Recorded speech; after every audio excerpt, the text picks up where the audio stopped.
السلام علیکم ورحمۃ اللہ وبرکاتہ۔ میرے بھائیوں، میرے دوستو، جمعہ کی نماز کے بعد مفتی صاحب نے انتہائی اہم جو خلاصہ بیان کیا، میں آپ کو خلاصہ آپ کے سامنے پیش کروں گا کہ وہ ایسے گناہ جو ہلاک کر دینے والے ہیں۔ ہلاک کر دینے والے کا مطلب یہ نہیں ہے کہ کوئی موت آ جائے گی یا وہ کوئی، یعنی آپ کی وہ ختم، سب کچھ ختم، جس کو کہا جاتا ہے نا، سب کچھ ختم ہو گیا، یعنی ایسے گناہ ہیں جس سے آپ کے اعمال، یعنی آپ کے وہ سارا کچھ، سب کچھ ختم ہو سکتا ہے۔ تو وہ گناہ کون سے ہیں جو جن کے بارے میں نبی صلی اللہ علیہ وسلم سے روایت کیا ہے اور ابو ہریرہ رضی اللہ عنہ نے روایت کیا ہے؟ ان میں سب سے پہلے ہے شرک، اللہ کی ذات کو کسی، اس کی صفات میں یا اس کی ذات کو کسی کے ساتھ شریک کرنا۔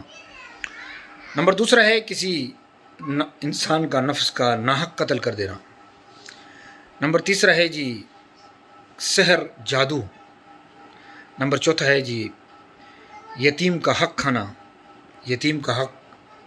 اور نمبر پانچواں ہے جی سود کھانا۔ اور نمبر چھٹا ہے بھولی بھالی اور پاک دامن عورتوں پر تہمت لگانا۔ اور نمبر ساتواں اور آخری ہے جہاد کے دوران پیٹھ پیچھے کرنا، منہ موڑنا۔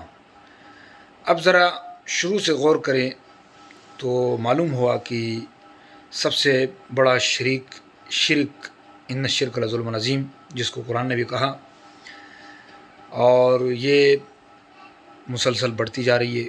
اس کے بعد آپ دیکھیں کہ سحر، جادو، یہ بھی ہمارے ملک میں۔ پھر آپ یتیموں کا حق، تو یہ تو بہت زیادہ آپ کو نظر آئے گا۔ تو اللہ تبارک و تعالیٰ سے دعا ہے، اللہ تبارک و تعالیٰ ان تمام مہلک ترین گناہوں سے ہم سب کی حفاظت فرمائیں۔ وآخر دعوانا ان الحمد للہ رب العالمین۔